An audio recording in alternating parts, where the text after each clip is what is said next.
Hello everybody, Tahoe Yak Fisher here. I am going to do a quick little technical update on my Scrambler 11 and tell you guys about some recent experience that I have had. So the last time I went fishing was on this kayak, and I did a small reservoir, a little bit of trout fishing. Caught a couple of little guys, nothing really worth videotaping. But it was a little bit breezy, and I had to use my anchor. And for the life of me, I really could not get the boat to point in the direction that I wanted it to. So I'm going to eat a little crow because I mentioned in a previous video that I didn't see a real need for an anchor trolley. And as you can see, I have installed an anchor trolley. Now this was just to see if the system was going to work the way I wanted it to, and it did. I'm going to replace the rope with something with a little bit less stretch. And I haven't really completed the system, i.e. I haven't figured out how I'm going to integrate my anchor in a safe way that is releasable and still retainable, or recoverable, I should say. So far, this is what I have done. Got a couple of stainless steel pulleys off of Amazon. This is the Chinese knockoff. They were like $5 each, but they are plenty strong enough for an anchor trolley. Pad eyes and a carabiner. Now, I did the carabiner at both ends, and one thing that allows you to do is it allows you to use simple knots and make it as tight as you want, because you can tie the knots with the carabiner released from one end and then stretch the rope a little bit to make it fit. Now I need a bigger ring. This is, again, what I could find to try this system out. And I don't really know what knots those are. I tried to look them up so I could tell you, but it's basically half of a double fisherman's on either side. And you can see I put the rope, the upper rope, through the loop. And that limits the amount of stretch, and it makes it so you don't have to have pad eyes in the field to guide this rope, because it kind of keeps it all together. And it works very smooth. Again, I just have some details to work out. Now, when I was fishing, check it out, I have a brand new anchor. I lost my anchor. I lost it hooked on a rock. And I did the zip tie idea, which is, you tie the rope to this end and you zip tie the rope to this end. And if the anchor gets snagged, you pull hard enough to break the zip tie, and then it pulls the anchor up out of the rocks you're snagged in from this end. Well, that didn't work for me. I was unable to break the zip tie, and I had used that pink zip tie, which is an actual 50-pound zip tie, and I could not pull the rope hard enough to break it. I felt like if it actually broke, it was going to release the kayak and I was going to tip over in the other direction, which was no good because I had the GoPro on there without the waterproof door.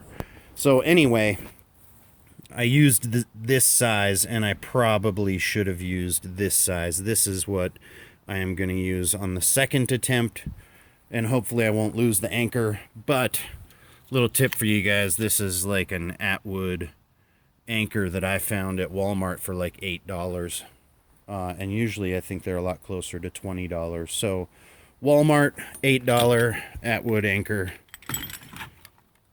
And a anchor trolley, which I think is going to come together real nice.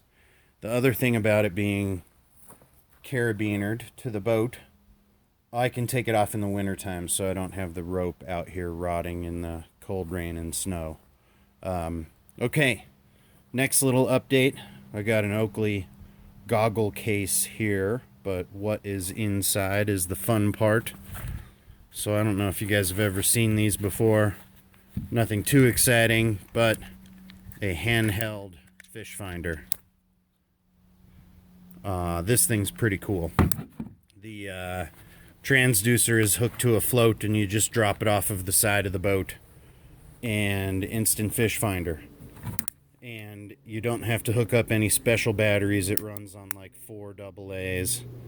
I haven't tried it yet, but you know, I have a pretty fancy Lowrance Hook 4 on this boat, and I certainly don't need anything that kung fu on this boat. And this ended up being actually a Craigslist trade. The original seat that came with this kayak, traded a guy on Craigslist for this little fish finder. So now I have a bitchin' little fish finder for my smaller lake boat. And if it tells me how deep I am and marks a fish every now and then I will be a happy camper. Okay, moving on.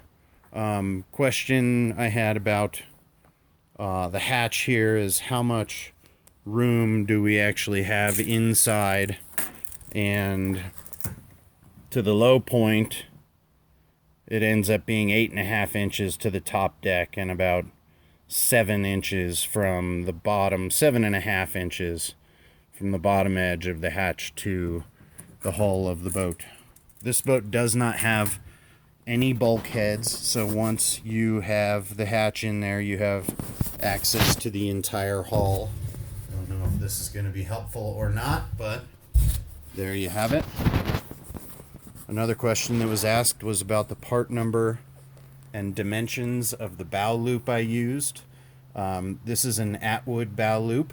It has an inside diameter here of 1.06 inches, and the bolt length was 2.44 inches. So on all of the kayaks I have installed this bow loop, I have had to cut the bolt length down to a desired length. They're much too long. Part number for that is, Atwood's part number is 3396-3. All right, so back to how much room I have in here. This is a 10-liter Sea Line dry bag, and I just stuffed a sweatshirt in there, and it does in fact fit inside this hatch relatively easily. I don't know if I'll be able to do this on camera. I am, but making it look harder than it actually is. So there you have it, 10-liter in there with a sweatshirt. Fits no problem. All right, video's getting kind of long, so there's some fun little updates.